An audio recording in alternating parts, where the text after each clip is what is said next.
Here are my picks for UFC: Kevin Vallejos versus Josh Emmett. This is a pretty decent card, guys. We're getting 14 fights, so a lot of picks to go through. Kevin Vallejos is a very fun prospect, but let's start at the start of the card. Pierre Rodriguez versus Sam Hughes. Guys, this fight is a rematch from a couple years ago. I don't know why they made this fight again. I think Rodriguez is just going to win again. She's a slight favorite, so on these type of fights where they're both similar skill level, similar experience, just pick the favorite. Then next up, Luan Lacerda versus Etcher Sosa. Etcher Sosa had a decision win on the Contender Series last year. Dana White decided to give him a chance anyways. You don't always get a contract off a decision, but Etcher Sosa is pretty good, pretty fun prospect from Spain. Luan Lacerda is only 1-2 in the UFC, so I think this is a winnable fight for him. I got Sosa. Then BM Mesquina against Montse Randon. I got Mesquina here. She's a very accomplished grappler, 6-0 in MMA, but she's been grappling for many years. She is on the older side for sure, but she is pretty good, better than Randon. I got Mesquina here. Then next up, Brad Tavares versus Eric Anders is a very interesting fight. It's kind of a coin flip, honestly. Both of these guys are on the tail ends of their career. Both have a lot of UFC experience, very hit or miss on their fights. It's pretty hard to bet on this one. I feel like if you are betting on this one, you are pretty crazy. The odds are pretty much 50-50, so yeah, just flip a coin. I'm picking Tavares. Then Balaji versus Manuel Sosa. I got Sosa here, guys. Honestly, Manuel Sosa is a decent prospect from Brazil. Balaji has looked okay in the UFC, pretty good, so I think it's the uphill battle for Sosa here. He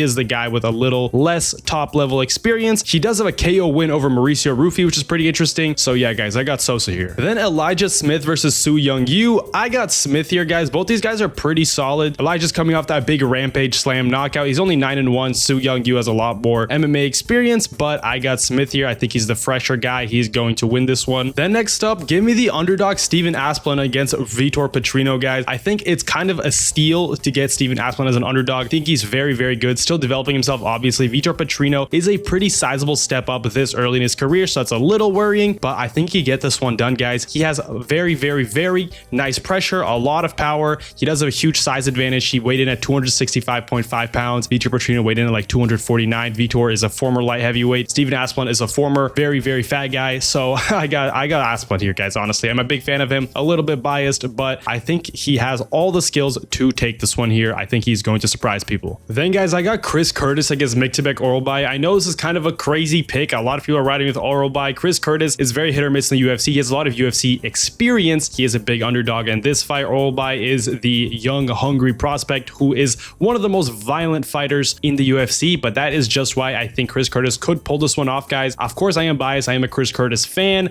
If I was thinking about this objectively, I would be very split on this, but I am riding with Chris Curtis. I think he is just a cleaner fighter. I think he can manage the pressure of Orolbai and just hit him with more clean shots, while Orolbai is a little more wild and crazy and unpredictable. I think Chris Curtis has seen it all, and I think he could pull this one off, probably win by decision. Then next up, guys, I got Charles Johnson against Bruno Silva. Obviously, he got knocked out just a few weeks ago, so he's taking this fight on fairly short notice, but I think he has everything he needs in his toolkit to beat Bruno Silva. Bruno Silva is not super impressive, but he is very dangerous, very unpredictable. But Johnson, it just has the speed advantage. He has the power advantage. He has the size advantage. Johnson is very good, but he just hasn't been able to string together enough wins to put himself into like a top 5 spot. But a win like this will get him there. I think he's going to come out hungry, maybe even find a knockout. Give me Johnson. Then Omar Sy versus Ion Cutelaba is a very hard fight to bet on. I think if you're betting on this one, you're kind of crazy because Cutelaba is so hit or miss. Omar Sy is not fantastic, but he's looked pretty good in the UFC so far. I got Sy here, but it's also pretty much a coin flip. Next up, I got Harry Hardwick versus Marwan Rakiki. It's a bit of a stupid pick. Harry Hardwick is just a silly British guy from Cage Warriors, but he is pretty well-rounded. His fights aren't as pretty as Rahiki's. He does have more experience than Rahiki. He is a decent underdog, so I think the odds on him are pretty nice. I got Hardwick here. I'm a little bit biased, but I think he pulled this one off and surprise people just like Steven Asplund. Then next up, I think Jose Delgado is going to stark Andre Fili. Jose just came off a loss against Nathaniel Wood, which a lot of people thought was a robbery. I personally did not, because I guess I was riding on Nathaniel Wood a lot, so I am a little biased, but I thought it was a very close fight. Jose looked great until he gassed out a little bit, and Nathaniel Wood was just a bit cleaner in that fight. But Andre Fili, man, he's just a bit too chinny. I'm a big fan of him. He puts on fun fights, but he's been knocked down multiple times. Jose Delgado has a ton of power. I think you guys know what's gonna happen. Then the co-main event, Jillian Robertson versus Amanda Lemos. Robertson is only a small favorite, which is pretty crazy, but I think she is going to win this one very decisively. decisively, maybe get a finish or submission. She has very good jiu-jitsu, a lot of finishes, record amount of finishes for her division actually. Lemos has looked okay recently, has not looked great this fight week, not very enthusiastic. Robertson on the other hand has looked very enthusiastic. Looks like she's ready for a top 5 spot after this, perhaps a title shot soon. UFC definitely wants to expand their Canadian market. They're going to Winnipeg after all, so I think Jillian Robertson is going to win this one and set herself up for a big fight next. And finally, the main event, guys, I got Kevin Vallejos. I am super high on him. I think he's a very, very good prospect, super entertaining, super fun fighter, very clean, doesn't take a lot of shots. He is really, really good, guys. He's getting rushed up there pretty quick. I remember watching him debut in the UFC. I remember watching him on the Contender Series. Now he's already fighting up the rankings, which is pretty crazy,